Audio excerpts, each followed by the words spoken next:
countdown. There we Okay. go. We're live. Um, Well, folks, welcome to the Business Zone. This is my co-host, Crystal, and her voice is gone. So I'm Gilbert Buchanan. You're a small business paramedic, and today, guys, we're going to have an amazing show. We're going to talk about some benefits to small businesses today. And, the election is vastly coming upon us. So those things usually have impacts on small businesses. So we're going to be talking about that a little bit. So I'm kind of waiting for my co-host to click in here. As you know, the technology demons do get us sometimes. So let's see if we can get my co-host in here to share the stage with me. But in the meantime, guys, I want to say welcome to the Business Zone. Business Zone is on every Friday from 3 to 4:30. And we talk about small businesses, micro businesses, and contract providers.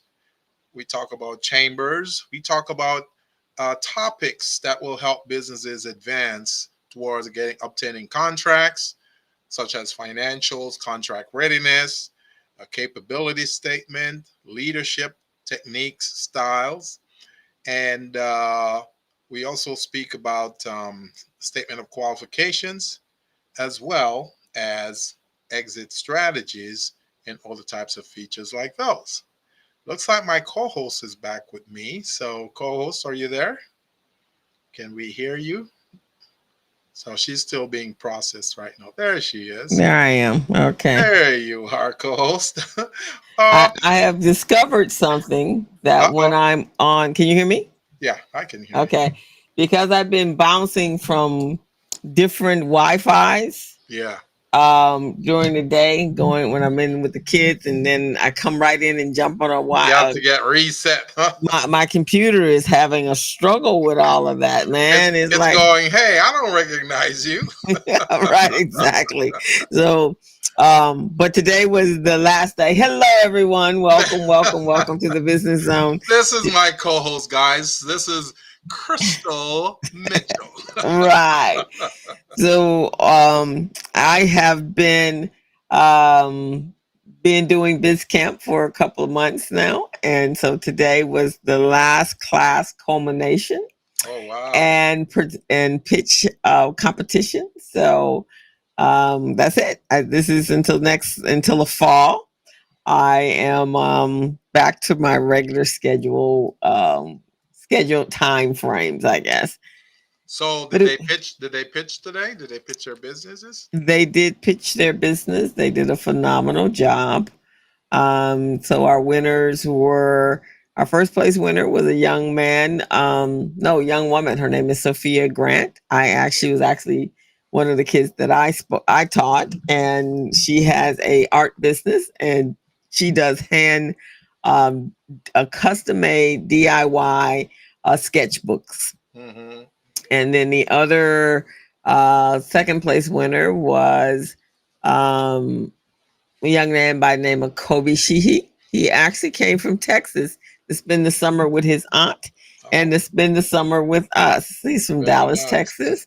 Very And nice. so he won for his he has a device head massage a head massager. And so he came in second place, and then two other young men came in third place, which were part of Miss Rhonda's class, and they actually have a inspirational a clothing line. So those are the winners. But we had some excellent kids that were participating in this second cohort, and it was nice. It was really everything went well today.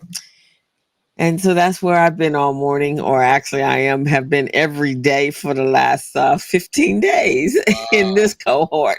Wow. So you finally got a little break then, huh? Yeah, well, I haven't got it yet. I just got home a little while ago. So, but I am glad to be here. We got a great conversation we're going to have today. A couple of things have been going on, but before we get to the major news that took place last Sunday, Do you remember Adrienne Jackson over at Vermont Slauson? She was the interim CEO from when before Joe Razan took over. Oh, I remember she was on our show, right? Yes, she passed away this week. Oh Last my on soul. Tuesday, actually. Wow. I am so sorry to hear that. Yeah, so blessings and blessings and condolences to her family. I guess Hey, she for had sure. cancer. Carolyn Hines posted that she just hates cancer, so I'm assuming that's what it was. And I had seen a picture yesterday, 2 days ago. Her birthday was 2 days ago, Right. and it looked like she had lost a lot of weight. And it's like, what is happening? But you never know today. Folks are on the Ozempic, so you don't know whether it's Yeah. what's going on. And but it was for her. It was cancer. I don't know what kind, but so many blessings. She was an amazing lady, and Hmm. so for those of you that have been clients of Vermont Slauson, she was an interim. She actually was a program director, I think, over there at one time before when when Marva was there. Yeah. Yeah, she'd been with Vermont Slauson for a long time, and then she retired, and then Joe took over. So Yeah. I Joe became remember she was on the Business Zone when we first launched in our first year. She was one of the first yes. first 10 guests that was on the show. Yeah, so that was her. So many blessings to her family. Yes. Now, what did you think of last Sunday, man, when the world just totally turned upside down in the voting in the political world? I think the thing is we kind of expected it, but we didn't. Yeah. Because based on what was going on, all the words were being said and the visuals that we were getting on the television, we knew something was going to happen. We weren't sure what exactly was going to happen. So, it's becoming apparent that it was going to go in that direction. So now people are refocused, and Yes. it's very interesting to see between now and November what really happens. So. Yeah, I was taken aback. Not that first of all, I think Joe Biden has been amazing. I mean, he's been. I heard some things yesterday that he had been in politics since 1972. Hmm. So he had a long career, but a long, productive, impactful career. Yes. And yes, he was getting old, but he was old 4 years ago, and they knew that he was old. Yeah. But my thing was they didn't have a replacement. They weren't saying it was Kamala, uh, Yeah.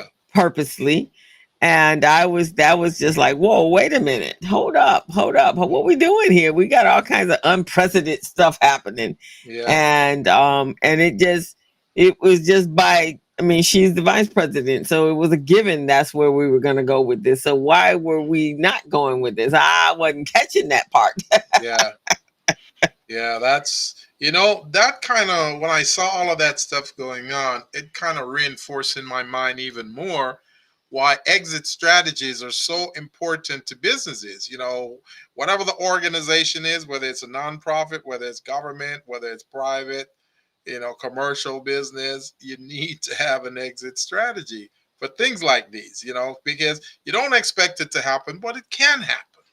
So Right. when it does happen, you want to be ready. You know what your protocol is, what your process is, and then people won't be scrambling around like that and trying to figure out, okay, what's next? What do we do next? Right, exactly. So that was my thing. It's like, whoa, what we doing? Like 100 and some days before a doomsday, and we make and so. But when he nominated her, then the tides turned, and by that evening, it was just absolutely incredible. I started getting messages that there was the conversation, the call of women that came together from the East Coast. I got an email, but I was out in the garden trying to calm my nerves because my nerves were just not calm. You're trying to calm your nerves. I was trying to, like my grandma, I was trying to calm my nerves. So only thing I could do, I'm not a drinker, so I had to go into the garden to calm my nerves. Once I got my nerves calm, then that came out. I was like, oh, okay. And then the momentum picked up. And so I was not on the Sunday call, which is about 45,000 women. I think it's gotten but then Monday there was another call by the collective, the Black Collective, Women's Collective, which is out here in California, and they are behind getting the women candidates and politicians that are in our space, like Holly Mitchell and Yvonne Bratworth Birth and Amber and Autumn and all of those. They're behind those women. And I had gone to a number of meetings because I'm thinking of kind of shifting a little bit with my nonprofit support into Yeah. spaces that major differences can be taking place. So the political world for us as Black people. So I've been, I joined them on Facebook, and so I was thinking, my goal, I think that's my goal, is to get involved with them. And then they had that meeting, and oh my God, was it inspirational? So it felt like Obama all over again. So Oh man, I, it's amazing to see how this is gonna play out, you know? yeah, it is. So I'm all set to go. I've already told my cousin I'm coming for the inauguration. So I'm going to be in Washington, D.C. the week of the 15th, or the week of the 20th. And he said, come on down. So I got to book my ticket. So So wait a second. You were there, when was that? In 2009 it was, when I went Obama? for Obama's. Yes, that was 2009, right? 2009, right? Oh, Can't bring in the first Black man and not come back behind it and bring in the first Black woman. I mean, come on. Oh my lord. Yeah, so I will be there to be part of that, which was absolutely amazing. When I went there for Obama, it was incredible. It really Yeah, truly was incredible. yeah, Yeah, so definitely. And that's why our topic today is going to be so crucial, because we're going to talk, folks. We're going to talk about how elections and voting impact small and micro businesses in our community. So this is and going to be, go ahead. it's gonna be great because you know what? I got an email today, and I guess it's going to be awesome because when young people spend all their time on social media getting, that street corner counseling, Yeah. and wow, and I got a text from a girlfriend of mine. I had a conversation with her and her son early on, and the text kind of read like this.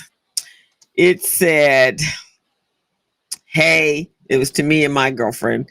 No, let me go up here because I was like, whoa, wait, what's happening here? So she was saying, um, my son, I get it. She said something about her sons were not sure what was going on. And one was definitely for Trump, and her other son was saying he's the devil and we need to do what we need to do. And so she was saying to me, hey, what do you think? I mean, I'm thinking that I need your opinion, because I don't know. I don't follow politics that well. And so what were my thoughts on Kamala running and Biden dropping out? And my thoughts on the assassination attempt, and also my thoughts on um, it was Biden too lenient on immigration, and Trump was just right on immigration. And I was like, whoa. So after I read through the comments, and then the son was going on that he stopped immigration, and I'm going, wait, do you remember how he stopped immigration? I mean, it wasn't like he put a policy in place. He just started separating families. Wait. So, but it was interesting because at the end of the day, I told them both, you need to get involved here, and they wanted to know some reliable news outlets. So I gave them some reliable news outlets, and so now they're getting informed. I said, get informed and involved. Yeah. Yeah. That's amazing, man. That is amazing. Yeah, so that's what we're going to talk about today. Being informed. How does voting impact our small minority businesses, our small businesses, period? But, Gilbert and I are minority, so obviously we are very concerned about resources and what can happen to our community. But before we do that, Gilbert, how was your week? Oh man, my week is fine. I gotta wait until I get off air with you so I can share. They tell me I can the share real something with you. deal. Okie I dokie. can share something with you, man. But oh, my week has been fine. I did my thing at the airport, my labor compliance project over there. That was pretty good. As a matter of fact, I believe this week was one of my most successful week on that Oh, project. okay. Yeah, I was able to interview and speak to a large amount of workers on the project, which was, previously it didn't happen because of whatever reason, but this time it was good. And part of the reason why it was better is I had a safety inspector with me on the Mm. project. So, when he came around and said, okay, you, come over here, we got to do this, then, they responded because they know that could impact them severely. So, Ah, yeah, so he was there to help out with the process, and that was good. So I really like that. that's So, cool. so then I start thinking, okay, I'm gonna have to start implementing this approach. Then, whenever I go out to do this, I just take him with me and whip some people into shape and get the results I need.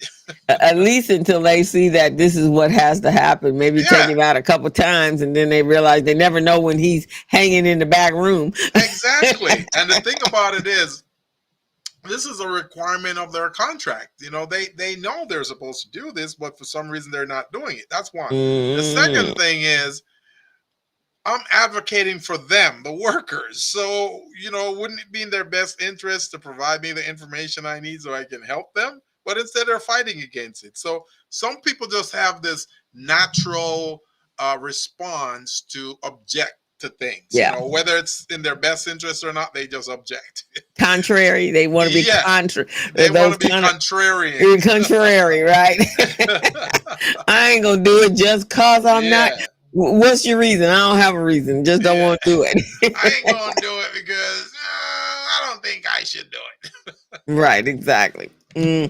Yeah, man. So that's what happened there. So that was good, and then I had some other. I think there were two or three projects I was able to execute, and it was great. So how about you? I know you were doing the Biz Camp program, and you Yeah, the probably were doing BizCamp some other program. things, right?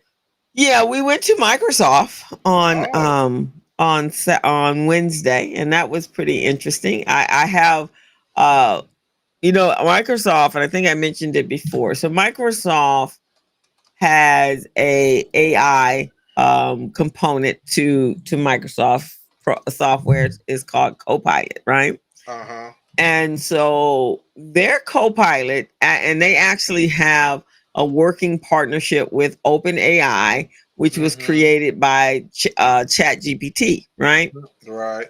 And so the young man that was taking us through the process or touring and looking at all of the major things that Microsoft does behind the scenes. Microsoft is involved in pretty much everything technology based, the technology software behind anything, behind the supplier, behind the shipping, the supply chain mechanisms is Microsoft. Right. So, Microsoft there was a outage last week, right? But it really wasn't Microsoft. It was one of their partners had uploaded something through the Microsoft network, and it shut down everything. Did they do it on purpose? No, it was a bug. It was Oh, not on okay. purpose, but of course, the only people knew about was Microsoft. That's what the news came back. But I Yeah. learned something that that Copilot is works in conjunction with Bing, Microsoft's search engine. Uh huh. And when you put in a prompt in Copilot, then it researches everything within open AI as well as with the Bing search engine. So that's their resource that they use for their AI platform. Right. So Okay. open AI, which is ChatGPT, their Yeah. data is only current up to 5 years ago. Oh. But Bing, which is a search engine and people are searching every single day, theirs is taking the information from the current and augmenting it with the 5 year platform. Oh wow. And so it's bringing the data current. It's It's interesting. feeding in new content to the 5 year old. So that's how he told us to look at it. Think of AI or open AI as a very, very, very, very highly superior smart 5 year old. Yeah. And then Copilot is helping to continue to feed information into that 5 year old database. Oh, okay. So that platform takes it from the 5-year-old database, processes it, and send it elsewhere on a higher level. Right. And then when you pull it in, now you're getting the information The from up to current date up to information. date information. I'm Yeah. like, oh my God. So basically, and I just heard today from someone that ChatGPT is going to create a search engine as well. Yeah. See, that is a good thing for Microsoft because instead of them going back, reinventing the original database or resource, all they do is just add a ladder, a pathway from that to the new one, and so Mm-hmm. the information continuously be fed into the new platform, and the new platform processes it, enhances it, dress it up, put some lipstick on it, and send it on its way. Mm-hmm. Mm-hmm.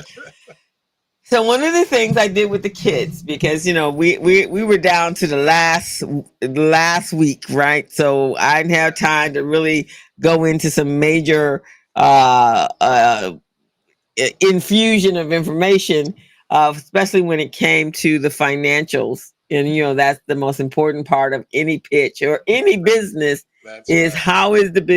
how much money is the business going to spend for And its how variables, and how much and they're gonna then generate. right, and then what is going to be the contribution margin, right? Yeah. So while we were at Microsoft, the guy that was doing the tour kind of asked the kids that question, and he goes, "Let me put that in the chat." So he put in the chat what would be the cost structure for whatever the business. Let's say if we were saying what would be the variable cost and the cost structure and the marketable price for if I was creating a a boutique flower shop, right? Yeah. Put that in as the prompt, and Gilbert, it spit out all of the information, the how who your target market would be, what steps you would need to go through, and finally it got to the cost structure. Going, these would be your variable costs. This would be your startup expenditures. This is pretty much the average pricing for a product that looks like this. So you would charge this. Here's your, let's say your price was 250. Here your variable cost would be 175. So your profit would be the balance of that. So Like, it gave them scenarios, right? Is that what it yes, does? yeah. So I So that's come a in. Microsoft platform. That was Microsoft as well as Chat GPT. I tried both Oh, of them. oh So man. I'm gonna say this to you: to figure out how to take Small Biz Pro to the next level, Yeah, put it in Chat GPT, man, I hear you, man. I or hear you. Copilot. It will Yeah, lay it all out for you. yeah, Basically, almost telling you who to reach out to. yeah, yeah. Well, we did it on the show last week, right? Yeah. Yeah, we So, did it on the show, and we came up with some results, which was really amazing. Because right. I'm looking at some of these the report that it sent us, and I'm going, wow, this is amazing. Right, exactly. Yeah, because Melanie did it with us, right? Yeah, yeah. And so it will lay it out, and so that's what I did for the kids. And when we needed to have what would be their future plans, I popped that question in, and it generated the future plans. Typically, that would be the next steps for that type of business.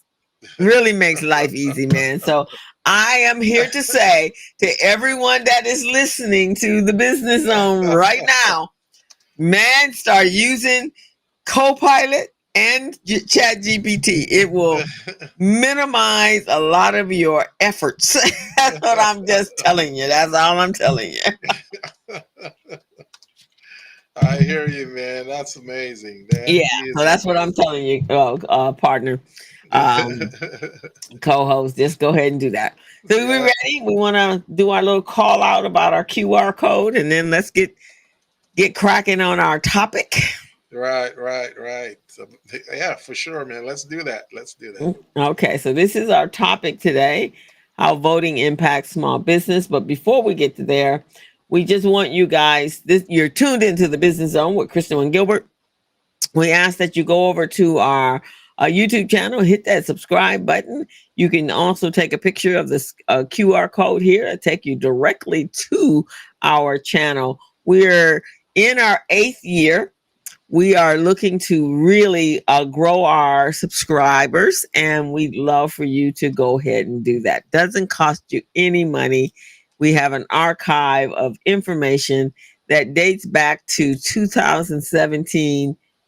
Yeah, when we got started, 16 when we got started, and it's a wealth of information from every aspect of how to do business, how to set up your business, how to manage your business, how to become business ready, bank loan ready, and contract ready. That's right. That's And right. so there we have it. Mm-mm-mm. Guys, if you have not been exposed to what we're doing here on the Business Zone over the last 8 years, then you haven't been paying attention. You haven't been checking out YouTube, and you haven't been checking out Facebook, because we're on every week from 3 to 4 p.m. every Friday. And my co host and I, we give you guys sauce, we give you information that can help you with your business.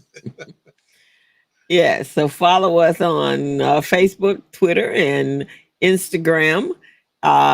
We air every Friday at 3 o'clock, and you can find us as I said, on Facebook, Instagram, LinkedIn, as well. So So, um, co host, yes, I took your advice, right? And I plug in Chat GPT. I said, what target market should I target with my platform named Small Biz Pro? A back office and infrastructure for small businesses. okay, it it says for your platform, Small Biz Pro, targeting the right markets is crucial for growth and success.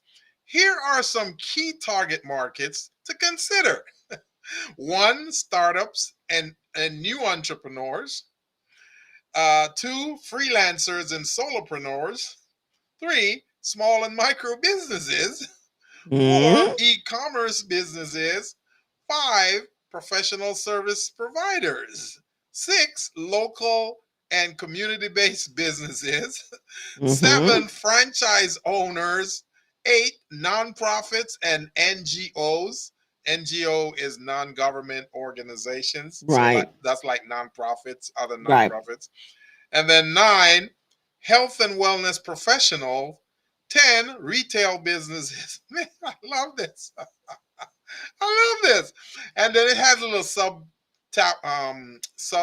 bullets underneath it. That tells you how it's going to work. Like for Okay.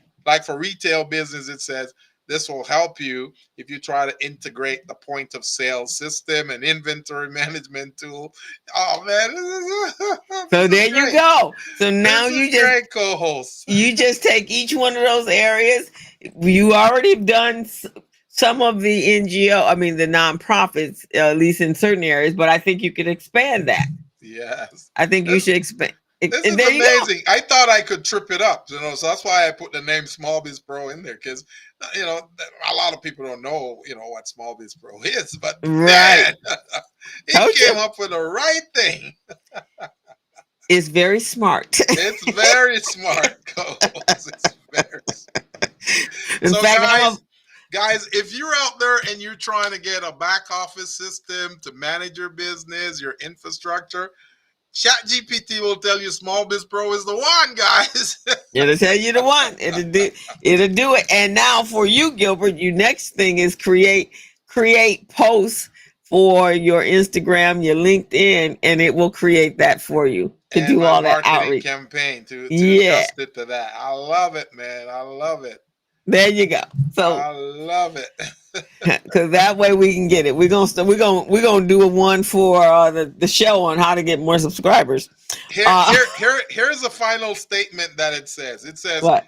tailoring your marketing and product development to these target markets can help Small Biz Pro address the specific needs for various small businesses and build a strong user base. Wow, Told you. this is fire!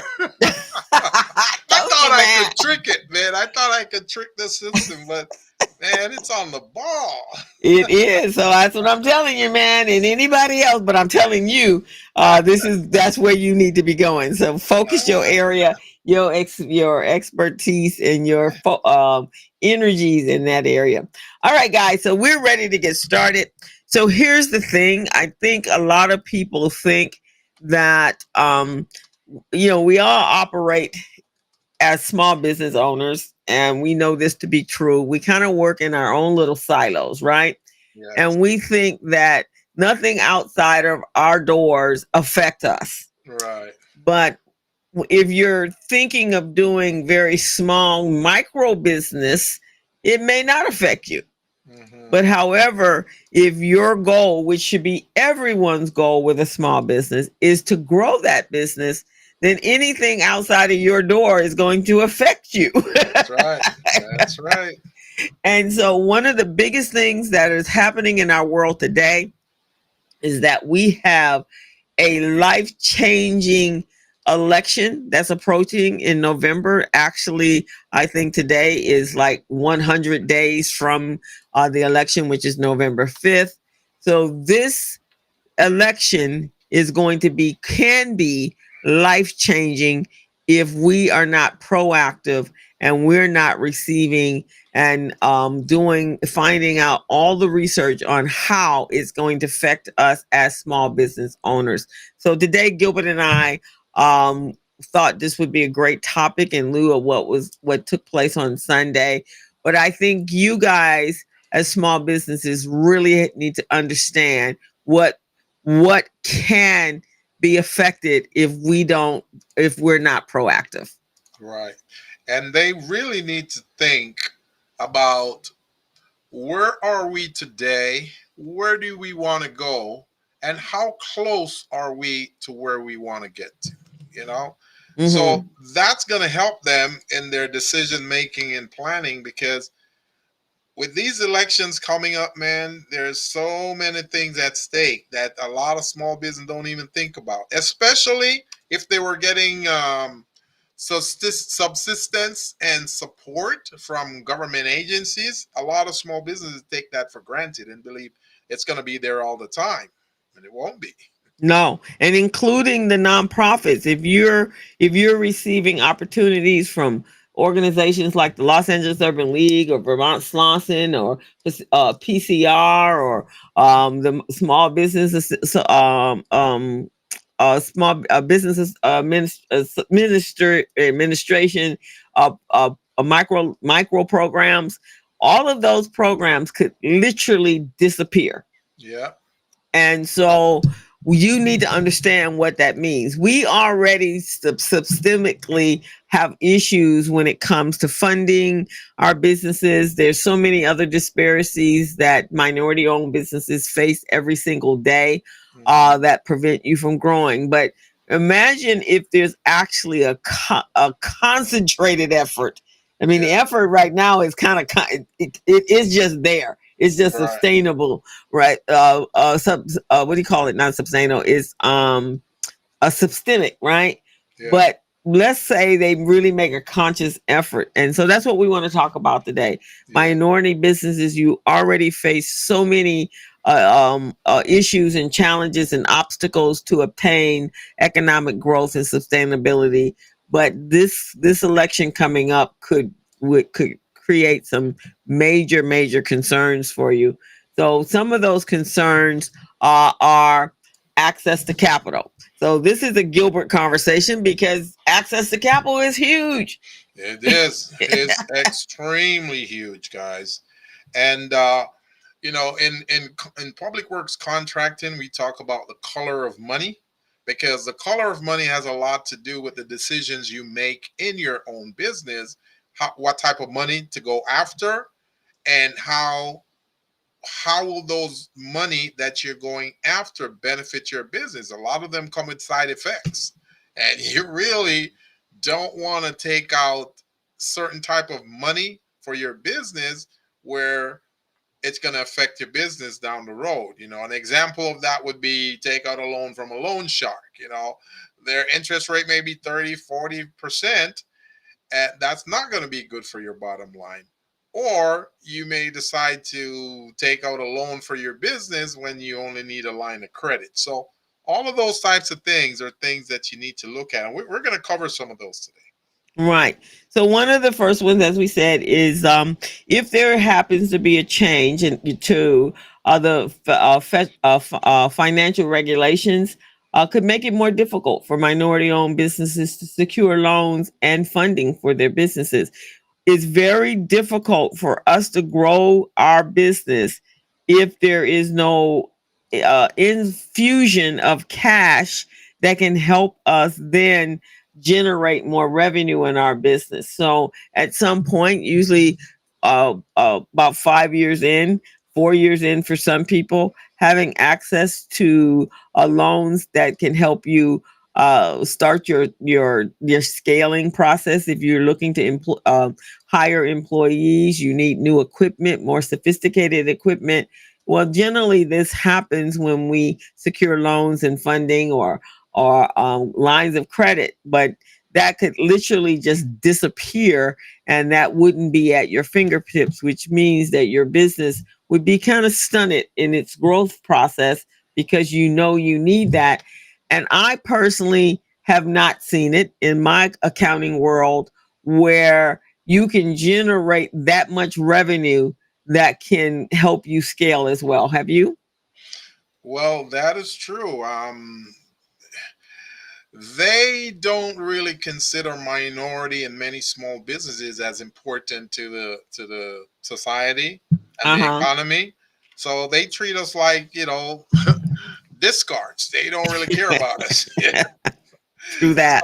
So no, they won't have any of those types of things available to help us. It's just amazing. They said um,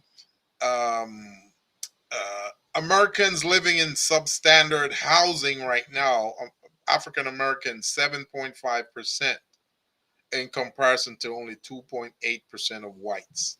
So that alone, and then with the COVID situation that occurred in 2020, that even helped to um, worsen those types of situations. So that disparity, that comparison, is may even be wider than it is right now.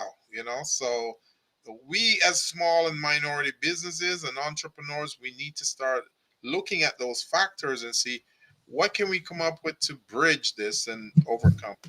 Exactly. And the other under access to capital is the potential rollback of these programs that Gilbert was just speaking of, which are designed to support minority entrepreneurs. They could be limited access to those grants and subsidiaries. Yeah. Now, um, without saying what I'm going to say, if we look at the picture, and this picture that's here on this presentation is here purposely because I want you to take a really close look at the people that are sitting at that table. Um, and see if any of those people sitting at that table resembles you. Look like you. And keep that in mind throughout this conversation we're going to have today, because you got to understand, if people that are sitting at the table does not look like you, then they don't have your best interest at hand. And co-host, every time I speak on a topic like this, I remember what you say. That hey, if you don't have a seat at the table, then you're on the menu. You on the menu. So see those papers right there? You might be on the menu. So I just want you guys to keep in mind what this looks like. This is actually the powers that be in Washington, as you guys can see Vice President Pence sitting in the middle. So these are real people that are making real decisions about our businesses. So, Right. venture funding disparities, right? So, Yeah. black-owned businesses, and Latino-owned businesses, receive less than 1%. Black-owned business 1% of venture capital dollars, while the Latino and Asian-owned businesses receive less than 2%. So, all of the minorities are not receiving either 1% or 2%. That means 98% is going to people that look like the people that are in that picture. Mm-mm-mm. Now, if the election goes in a different direction, you can be guaranteed, if we only are receiving 1% now, that 1% and that 2% is going to go down to 0%. Mhm. So just something to think about. This is information for you to take in and understand what is at stake here. And just remember, a lot of this is tied into these elections that you're seeing, the results of those elections, the people who execute and carry out their mission of after the election, or people who don't have our best interests at heart. So that's how elections, one of the ways in which elections can impact your business, your community, your family, and you as a small or minority business. So keep that in mind, guys. Keep that in mind. Right. Keep that in mind. The other one is export opportunities. So, export opportunities, you may think, hey, I'm not doing any of that kind of business, but it does affect you, because these are Mhm. the trades, meaning you're getting your products, your cost of goods, your materials from somewhere beyond here in the United States. Yeah. And so, um, if the new administration decides to add tariffs to and trade barriers to your product that needs to come in from another country, Hmm. then that's going to affect your bottom line, Big time. because that big time. And if so, here's an example of what that looks like. During the pandemic, we couldn't get eggs. So we couldn't get eggs. Eggs all of a sudden went from $5 a dozen to $12 a Yeah, dozen. that was crazy. That was insane. So if you're in the food industry and you need eggs to produce your end product, that means your prices have to be adjusted. In most cases, we can't adjust like that. Then that means that you're receiving less profit than you were the time before. Well, this becomes a real major issue on our side, because as the business owner, because that could literally put you out of business. So protective trade policies could impact minority owned businesses that are involved in international trade, which would literally lead to higher costs and reduce market access. So, again, like I said, whatever's happening outside of your doors is affecting what's happening inside of your doors. Yeah, that's true. And that's why we got to pay attention to everything. We cannot act oblivious, guys, and say, "Oh, that doesn't affect me. I'm all right." You know, No, it you're affects not all all of right. us. It affects all of us. It affects all of us, because if your prices go up, then that means your consumer prices are going to go up Yeah. eventually, because you cannot function on without your employee, without your customers. So very And important. and if your prices go up, the competition who are not in the same category as you, now they have an opportunity to outperform you because one, they can lower their price. They may, and most of the times they have access to contracting officers, contract providers, uh, certain types of customers who are willing to buy and pay now. So you got to keep that in mind too, guys. You When you got to. struggle to do something in your business and the competition doesn't have to struggle that hard, it's easy for them to lower their price or outcompete you. You know. Exactly. This one, we know truly how this affects our business. So, discrimination and biasness. So, in the minority business owner sector, you have already, whether you know it or not, have encountered discrimination and biasness, especially when it comes to acquiring contracts, acquiring opportunities that are out there. And Gilbert will speak to that, especially in the space of the minority contracting and supplier diversity. Right now, we already see it happening because they throw around the word DEI like it's rain water, and there's a reason why they're doing that. So a DEI to them does not mean a diversity, equity, and inclusion. It has another definition for them, and that can affect your ability to be able to compete fairly in a marketplace. And so, Gilbert, you want to talk more to what that really looks like and the reasoning behind minority certifications? You mean the DEI, meaning dumb entrepreneurs? Right. Defective entrepreneurs, privileged black and brown entrepreneurs. That one, yeah, that one. Oh man, this is crazy, man. So let me jump in here real quickly. So for certifications in minority business, first of all, the U.S. Department of Transportation, they've launched a program. I forgot how long ago it was. I got to go back in my notes to see when it was formed, but this was formed, somewhere in the 80s, 90s. Okay. The Mm-hmm. DBE program called Disadvantaged Business Enterprise. And part of the reason why they launched that is to level the playing fields because they're saying they want to have more inclusion. They want to have more disadvantaged business enterprises applying for contracts. And the Mm-hmm. reason they're saying that is they're always constructing all types of projects in your communities, and they're getting a lot of flack from folks. And a big reason why they're getting flack is because when they come into your communities, guys, and I want you to think about this thing heavily. When they come into your communities, they want to take over your homes, and they call it through eminent domain. Eminent domain, that gives them the right to buy your house from you for whatever price they throw at you. So you may live in your house for over 20 years.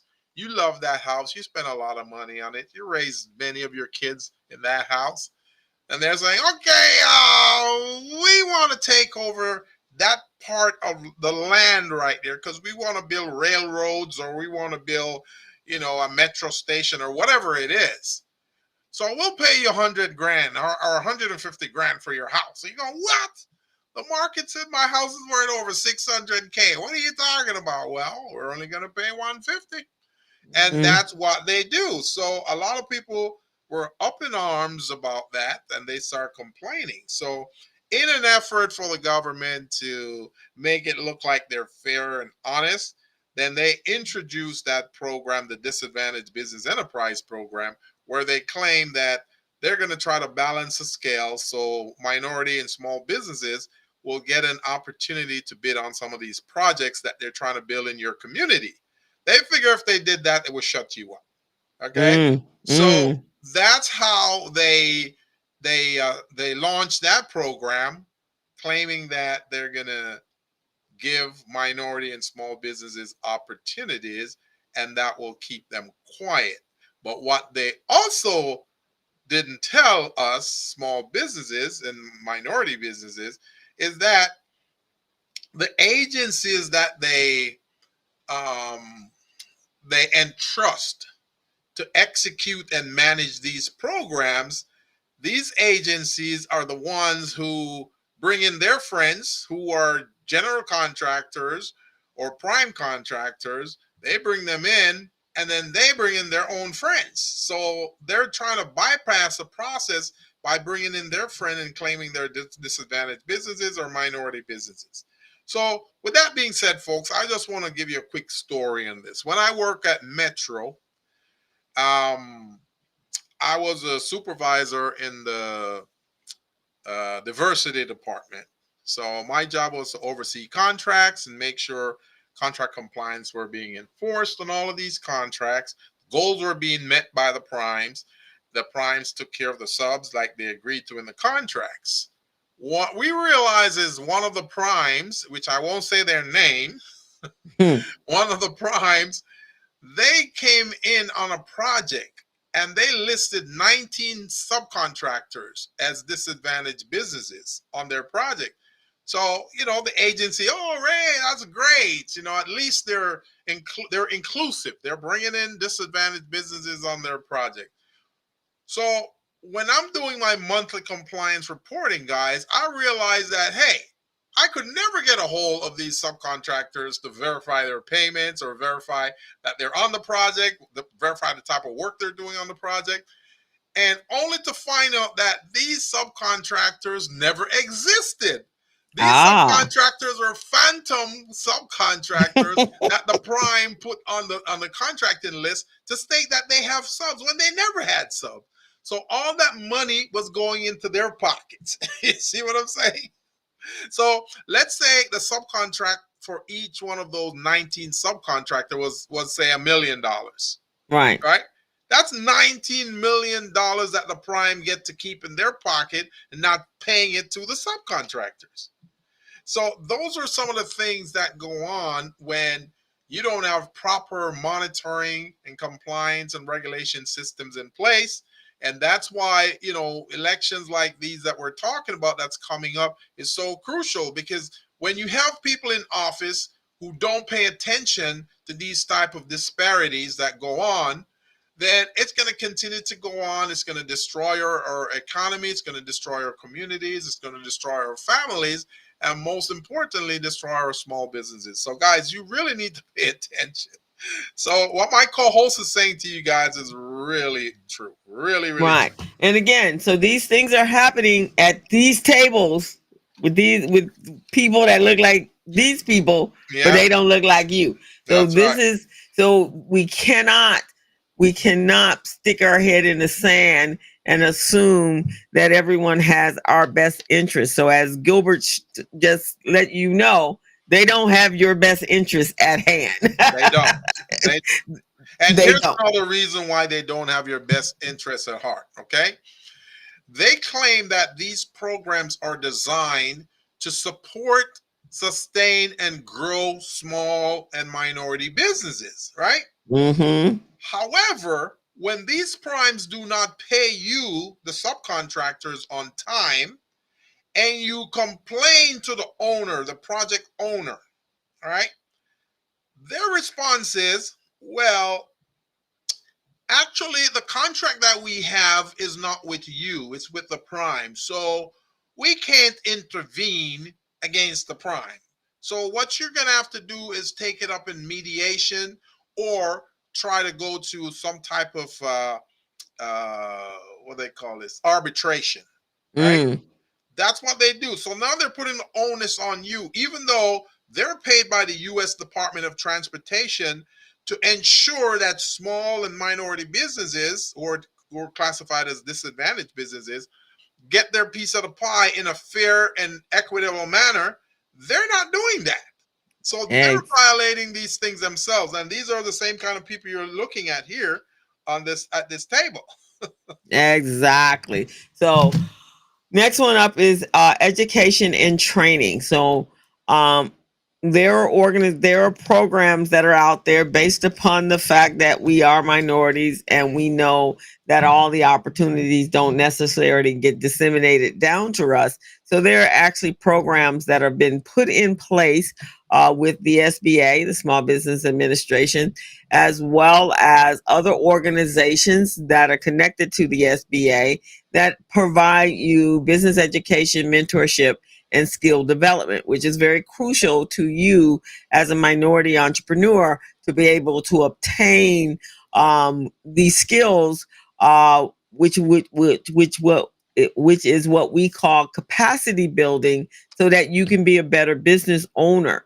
So Gilbert and I actually provide services for a number of these organizations. So that way you're not paying us directly, but you're still getting excellent training and education from us, but someone else is paying us. So then those programs could disappear, and now Gilbert and I would not be able to do those programs. It will hurt our business, but more importantly, because we can turn around and charge you, but more importantly, it's going to hurt you because we don't give you the organization nonprofit training. We Right. give you the training that you need to be better business owners. Mhm. And myself, as business coaches, and everyone in our sphere that are business coaches and consultants as well, if they have a contract with the third party organizations, we are doing exactly this right here. So Yeah, this could also be eliminated. exactly. And with that being said, also, some of these programs that are set up to help, again, they are shepherded by agencies that are set up by the governments that you vote for, the members that represent your communities, represent your area. Okay, and one of these types of program is called MBDA, Minority Business Development Agency. And the purpose of this agency is to provide grants to small businesses, but they do it through certain agencies like chambers. You've got the U.S. Black Chamber, you've got the Asian Chamber, you've got the Latino Chamber. So you've got all those chambers who get a piece of that pie. And sometimes the MBDA would give a grant for 5 million, but they divide that up into different sections for the different agencies. So you could have up to 20 or 40 agencies receiving that 5 million. They split it up into 20 parts. Now some will get about 200,000, some may get 400,000, but you guys as small businesses, you need to know which one of those agencies or chambers or aligned with the MBDA program, the Minority Business Development Agency, because you guys have voted for these guys. You put them in office. They're supposed to be watching over for your best interest. They solicited your votes, and in return, they're supposed to be taking care of your business, taking care of the family, the community by putting forward these types of programs. So these are things, guys, I really want you to be cognizant about and pay attention to. Now, one party, there are two parties out there, right? One party want to do away with these programs. The other party want to continue to sustain those programs. So when your research, you need to figure out which party is that one that want to get rid of the program, and which party is it that want to continue to sustain that program for you, and see how your business fall into that kind of budgetary plan. Exactly, because these programs are vital to you to being able to really grow your business. So again, and this is one of the programs. There's many other programs out there as well, but this one right here, and this one has been in the news of late, in the last 6 months or so, and a number of the organizations like PCR, which is Pacific Coast Regional Center. Yeah. Um, Vermont Slauson, they now have a new women's business center. I think they're running this program, and the Los Angeles Urban League. I'm consulting on this as on a cohort that we're doing this through the National Urban League, the NDBA program. So yes, please check in this. I'm gonna give this one to you, Gilbert, because this is your space. Okay. Which one is that? The government contracts. Oh, okay. So, government contracts, guys, again, this is all tied to your voting and you participating in elections. Now, I'm not telling you guys how to vote, who to vote for, or whatever. All I'm saying is be informed. You need to be informed, understand what's going on in government, understand what programs they have, what type of contracting systems they have, and get involved in it. For example, the SBA has different types of contracting vehicles that are tied to federal agencies. For example, there's a program called SBA 8A program, SBA Small Business Administration Economic Development Program, and that program is tied into 24 different agencies. We're talking about Department of Defense.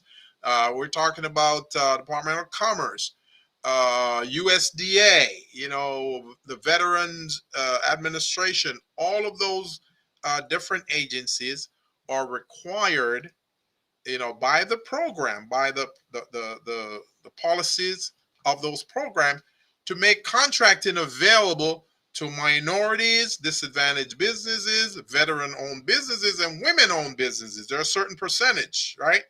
They have the biggest percentage they have is for small business, which is 25%. 25% of those contracts are set aside for small businesses. Then you have 3% set aside for woman-owned businesses, which they never meet that goal. Never meet the woman-owned goal. They're always lower. Okay, you've got the veteran-owned goal, which is 4%, and that one, they come close, but they never meet that one. Then you got the minority business goal, which is 5%. And every now and again they may go like a smidgen over the 5%, but most of the times it's less than 5%. So all of these things are vehicles out there to help you guys with some of these government contracts. When I did my research on this, I found out that there's over $500 billion, $500 billion in contracting and procurement opportunities on the federal level. That's there on the table, sitting, waiting for you guys to go bid on those opportunities, waiting for you to get your slice of the pie. And most small businesses never apply for it.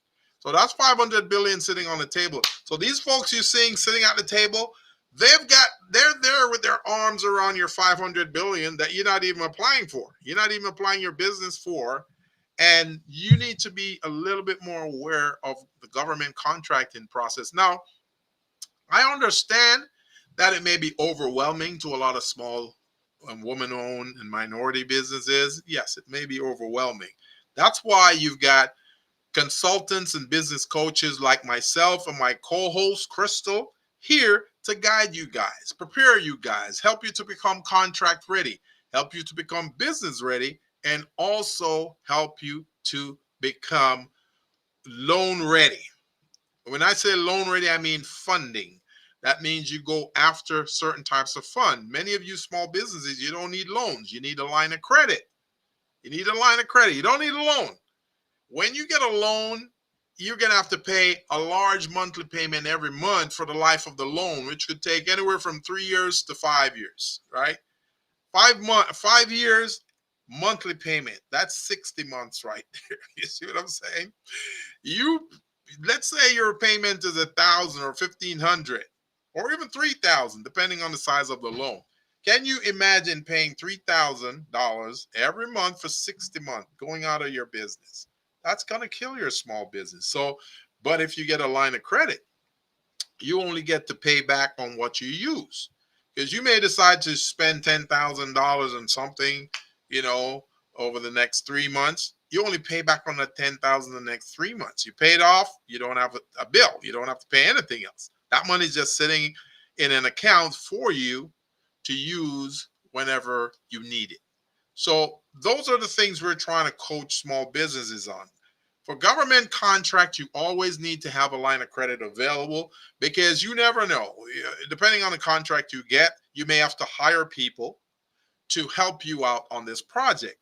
You may not have the money to make payroll to pay those folks. So if you have a line of credit, you can tap into that to make payroll for the first few months, the first month, second month, third month. And then when you get paid on the contract, you pay it back on that line of credit. So, folks, you got to understand the game in order to win. Any game you're playing, understand the rules, understand how it's played so you can win. So, government contracts, it's out there, guys, for you guys to win, but you just got to understand the rules. And that's what we provide here on the Business Zone. We provide you guidance. We have step-by-step processes. We've got workshops that we do. We've got webinars. You can go on YouTube or whatever it is, and you put Coach Crystal Mitchell in there. You'll see the classes she's taught. You put Coach Gilbert Buchanan, you will see the classes I've taught. On there. There are videos on those types of things. So that's what I would recommend, co-host. Exactly. And just also know, I know there was a lot of controversy early last couple of years on affirmative action policies that have been disabled, and that was during a Democratic presidential president. And the House and Congress managed, the House actually managed to disable affirmative action, and that really does impact the set asides and the preferences that they provide for minority owned businesses. So again, I know we like to say I'm not political, it doesn't affect me, it does affect you. It And because does. these things are happening behind the scenes, you think that it's not affecting you because you haven't activated any of these opportunities that Gilbert have spoken of. But if you, as you grow your business and get more involved in your business and get more involved in the community, you will realize that it has affected you greatly. You're just not aware of how great it has affected you. So we're just telling you, the more information you have, the better decisions that we make in our business and for our business. So let me jump back to this one, healthcare. So healthcare is very important. I know everybody likes to say Obamacare became very, very costly. Um, yeah, and it wasn't what it promised. It actually is, because if you were even able to have healthcare at all when you didn't have it before, and be able to take care of yourself and your family, that it does affect you. So um, uh, hey, Greg. So there are forces that be that really want to repeal any change and change the Affordable Care Act. It is not the Obamacare; it's the Affordable Care Act, meaning that health insurance will be out of your league. Period. And the Affordable Care Act, folks, is for everybody. It's not just for minorities. It's not Right. just for women. It's not just for people who live in the hood. It's for everybody. Okay. It's according to your budget. So keep that in mind. It's for everyone. So don't listen to those folks who are saying negative things on the air about it, stereotyping it. It's not for us, it's for them. Well, dig deeper and find out. And I'm a testimony to this, right? Mm. 2021, guys, I had COVID. Thought I would never have it. I was so careful and everything. I was He was a hermit. In fact, he was a hermit, man. I was a hermit, guys. I didn't go anywhere. I stayed at home. And the one time I left my house, bam, COVID. And at the time, I didn't have any insurance because I'm thinking, I'm listening to those fools telling me that, hey, and Obamacare is just for certain types of people. It's not for. So when I went to the hospital, one of the first things they asked me, do you have insurance? No. Do you have Obamacare? No. Guys, you know how much my bill was? when the process was all He over almost and had a done. heart attack. Forget COVID. He almost had a heart attack. I almost had another dose of COVID, man. My bill was $150,000. $150,000 for being in the hospital for a little over 2 weeks. Man, I start getting nervous because I'm going, oh man, these guys are gonna come take my house. They're gonna take anything I have. Probably take the last suit of clothing of my body to pay for these things. But then I remember that President Biden had these programs, these subsidiary programs to help out folks like myself who couldn't afford to pay for our medical bill if we were infected by COVID. So I invoked that. I did some more research on that and I invoked that clause on the hospitals. I said, listen, guys, I know the president has approved funding for folks like myself who can't afford to pay our medical bills. Dig down into that coffers of yours and you take care of this $150,000 bill. I'm not paying. With confidence, With right? confidence, guys. Confidence and aggression. I'm not paying. So before you know it, man, they dig down into the coffers because it was true. They were being subsidized by the federal government. So they took care of that $150,000 bill. And the reason I'm saying this, guys, if you had that insurance and you were knowledgeable about the Obamacare or covered California, or the Affordable Care Act, depending on where you live, because in California, ours is called Covered California. If you live in Hmm. another state, it's the Affordable Care Act. If you have that, guys, believe me, situations like this will never happen. And also, if you're an entrepreneur, you definitely need this type of thing to cover you and your family and even your employees.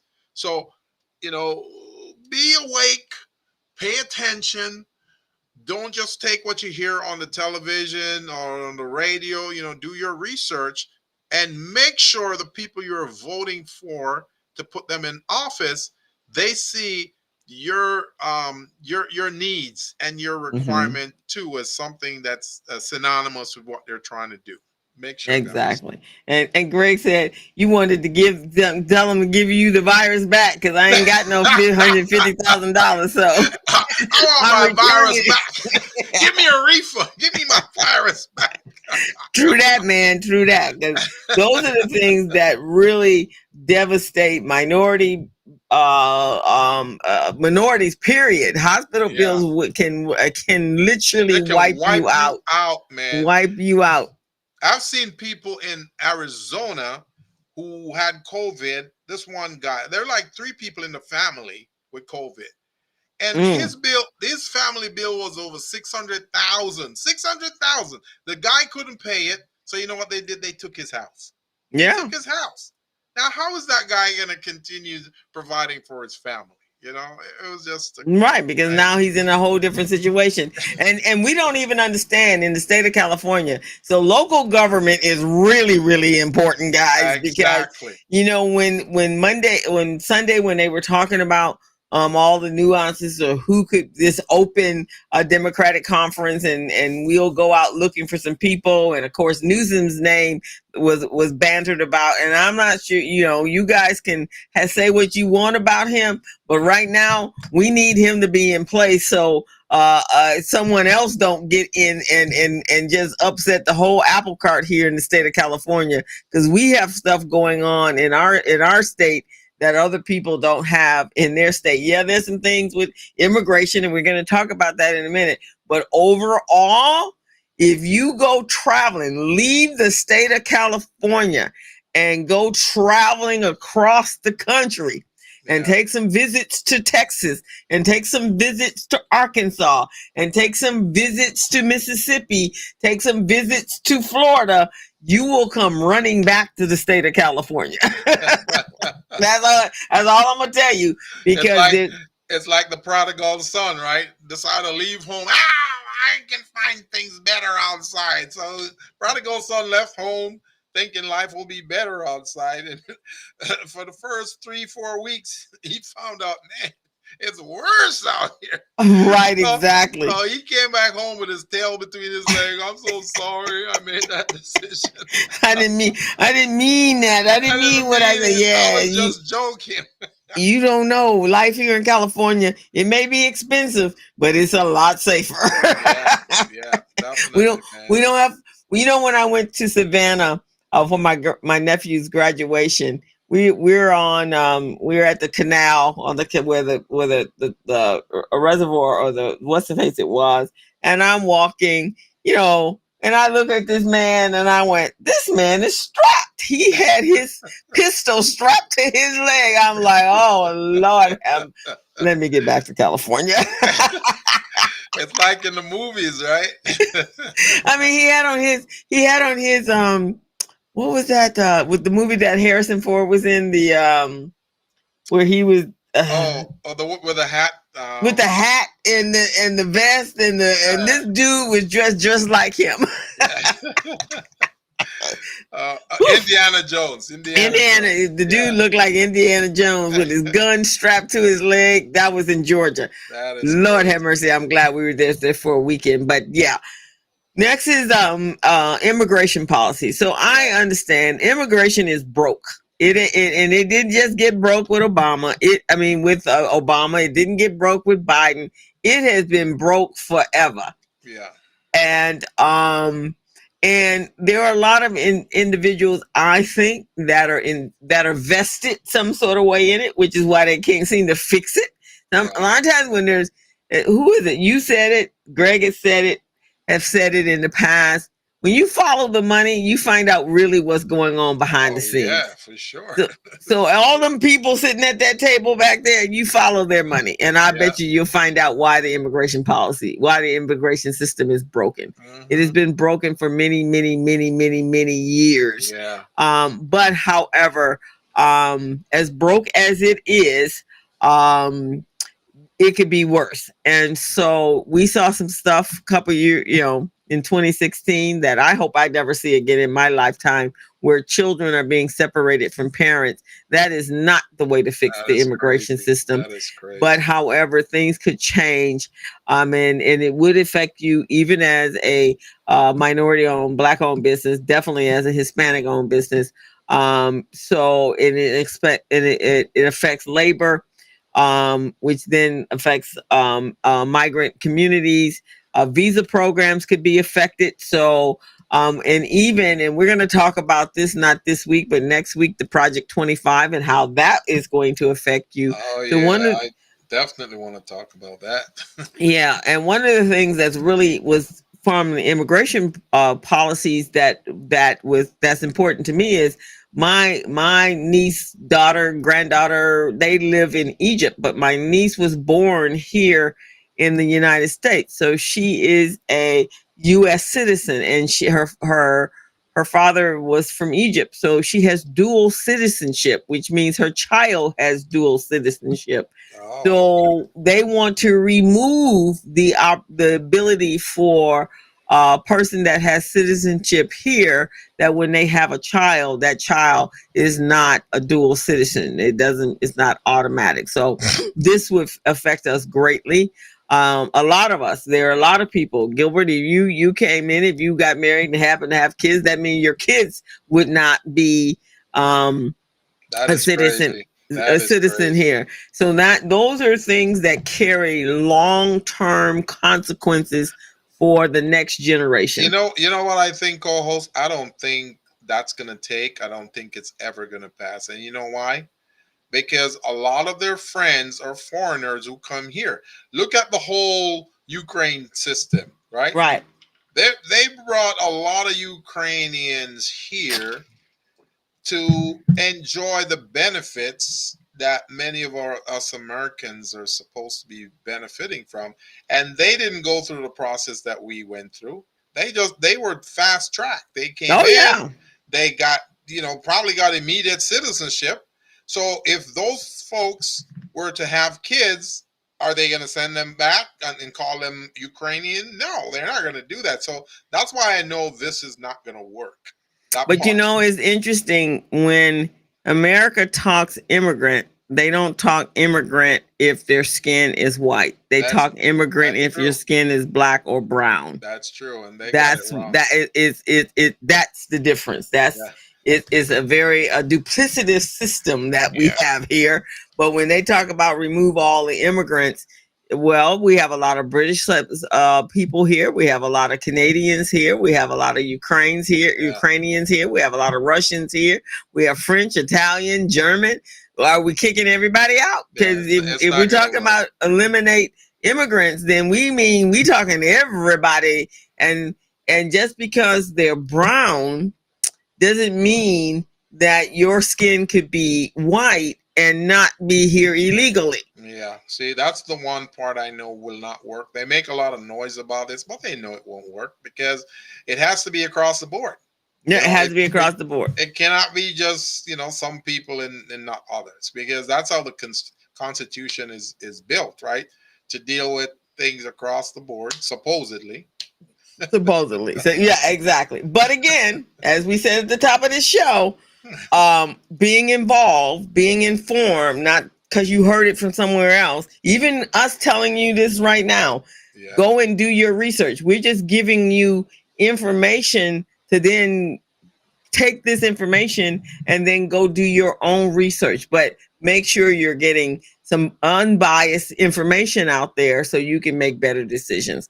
One of the other one is intellectual property protection. So a lot of people are doing a lot of things online, right? They're yeah, they're creating content all over the place, right? yeah, So the one thing as a business owner is being able to protect your intellectual property yeah, is vitally important. So some of the things that could be affected is minority entrepreneurs may face barriers to obtaining those patents and trademarks. And so there are programs out there that provide you pro bono legal clinics that can help you. Now, I'm going to tell you from for a fact. Uh, we all know as Black people and those of us that are descendants of slaves, we know this country was built by our ancestors. And I cannot tell you how. And Gilbert loves his list every Black History Month on ironing boards and traffic lights and and what else? The you name it that the we invented it. elevator, You the know refrigerator, that. the stove, iron, everything, man, you can think of. So But when you go to look for the patents, they are yeah, not there for the people that actually created, developed that new innovation icebox or whatever that was. yeah. The person that owned them actually went and applied for the intellectual property trademarks and patents, and therefore those individuals did not get credit for the things that they created. So Well, that was first of all, they had a rule that blacks could not file patents. That's the first right. thing. There you go. You cannot file patents. So what do you do with your invention? You create it and you just try to market it, and then those other guys, they take it and then they go register it and take the credit for what you do. Because the traffic light, I'm telling you, the traffic light was invented by a black man, but you will never see his name on in the patent office on that. You see what I mean? No, you will It's not. crazy. It's crazy. So these things could disappear. Yeah, yeah, It definitely. could be like Houdini is here today and gone tomorrow. So we want to make sure that we understand that the lack of knowledge doesn't protect us. Is this me? This must be me that's doing this. I lost Gilbert. Gilbert, I lost you. I'm back. Uh, okay, you're back. Yeah, I'm back. Okay. So these are the things, and it looks like let's see, the computer is doing some crazy things. There you are. Hey, There I Gilbert. Now let me see if the presentation comes back. If not, we'll do a part two next week. But these are the things that we have to be aware of, and I think I'm gonna put a pin in it to this extent, Yeah, just to say that voting matters. it does. There just those 10 items that we discuss right now affects every one of us in some sort of shape or form, And indirectly or directly or indirectly. And and so even though we get frustrated, guys, with these politicians, and we care about most of them, like I say, you gotta try to reach out, and see who's doing what, who has certain message, and if align yourself with those guys who you believe has your best interest and is promoting your ideologies. And that can start from city council, it can be from state senators or state representatives. Then it gets to senator themselves, the federal senators, and up all the way up to presidency. Okay, so you got to do that, guys. They have to have a voice for you. I mean, there's a lot of local politicians right now. They go to Sacramento from time to time.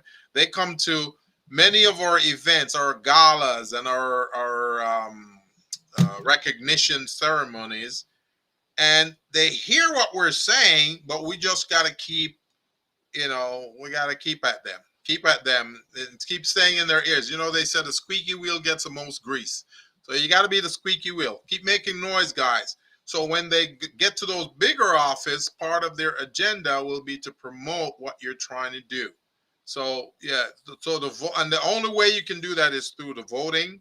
You got to vote, and you gotta keep reminding these guys, hey, I voted for you, and you said that you supporting these ideologies, so what's going on? Where is it? Where's my result?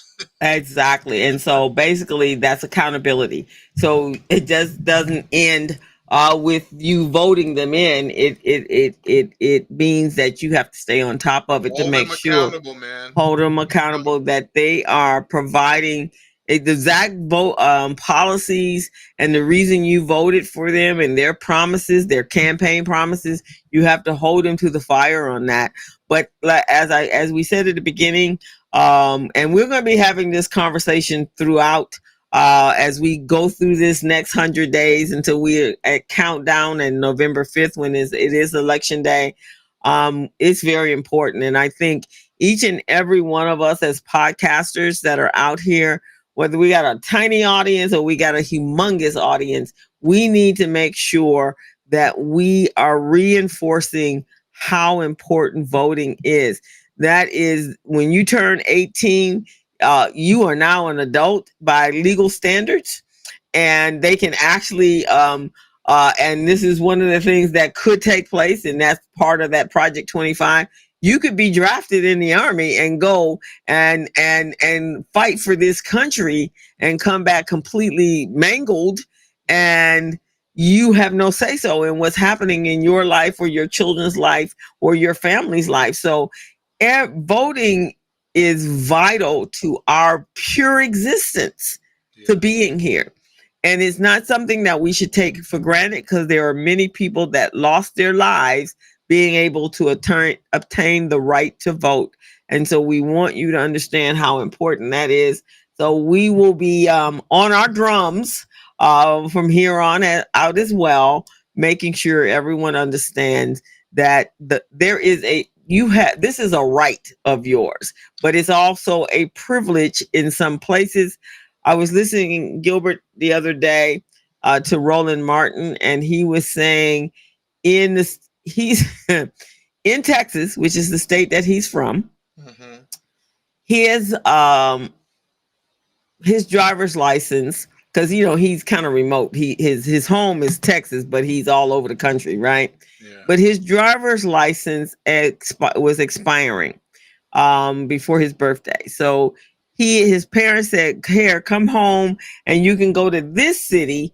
And because this particular city next to wherever they're from didn't have a lot of traffic, or because he was just going to fly in, take care of it, and leave, right? Mm-hmm. So he said he got there. Well, in the state of in the state of Texas, you have to have multiple pieces of ID in order to get your driver's license renewed. That is crazy. You just can't. Like, I sent mines in, they turned and sent my money, and they sent me my new driver's license. That is crazy because don't you have your driver's license on record in the office? They know who you are. That is He crazy. and he said they told him he won. They were still operating like COVID time. They weren't taking in office appointments, so he couldn't. He had to schedule an appointment, which was going to be 4 months, which means now his driver's license was going to expire. Hmm. And if he came in with an expired license, then it's going to take some more months for it to Yeah, be. because Uh, now it's not valid. Now it's not valid. This is crazy, man. This is crazy. He said if it had not been for the fact that someone recognized him and this black guy, because the white lady was giving him royal runaround, they wanted to see a birth certificate with the actual seal. In some states, he said they want to see birth certificates with the footprint on it. I do understand why many small businesses don't want to go through the certification process because that's exactly what they do. They require birth certificate with the footprint. They require all these ridiculous documents and paperwork that people don't have. Like for example, folks, when when I'm trying to certify a Latino owned business, I gotta verify that they're actually Latino, even though they have the name and all of that. I gotta verify that, and they want to see the birth certificate. They want to see their Latino on the and the birth certificate never says Latino. It never says Hispanic. It always says white. See what I'm saying? So that is a big old problem, man. That's a big old problem. And whoever put these rules in place, they know these things are a problem, but they don't want to fix it. No, of course not. So, and again, the system is broken, right? So he's saying, "My God, if it really truly had not been for the fact that there was a black guy that was there, he said, "Man, let me help you. Just let me go get some help for you." So he went and got someone, and a lady actually helped him, and he was able to get his driver's license. But See, that's how you know it can be done. They're pretending like it cannot be done, but it can be done because see, he wouldn't be able to get that done. You know, that is right, crazy, and man. so and there's some other states that have, due to voting, that have become extremely difficult for people, which means if you and then when you go to your to get your voting, and then voting is a whole nother thing in the other states. For us, you can sign up at the grocery store. You can't sign up to vote like that in other states, because especially if you're a minority. So this is again why it's so important, guys, for us as minorities to make sure that we are well aware of what's happening. Don't listen to somebody else. Listen to do your own research. So I'm going to end the show with a quote that I Well, found that well, actually. before you do the quote, I want to say this real quickly. So, based on what my co-host has said, guys, a step further is make sure that you have someone who's got your back as well, or one of the Mm, politicians, or two, or three, or four. But even if you're not into politics, you don't care about any of this, just vote for the person that you believe can best support your ideology and your vision, because what you want to do is hold them accountable. That's really what you want to do. Hold these people accountable to the things they say they're going to do for us in the community. So that's pretty much what I want to say about that. yes, for sure. I agree. I totally agree with you. But again, not voting is not an option. You may be mad as hell with all of the people out there because you don't think they're there for your best interest. But I'm going to guarantee you, if you don't vote, ain't Yes, nobody there for your best that's interest, right. because your no vote is a vote for somebody that is voting not for your best interest. We just gonna tell you that. That's just the way it happens. So No vote means you have no say so. you have no say so. You can't complain. You just gotta suck it up.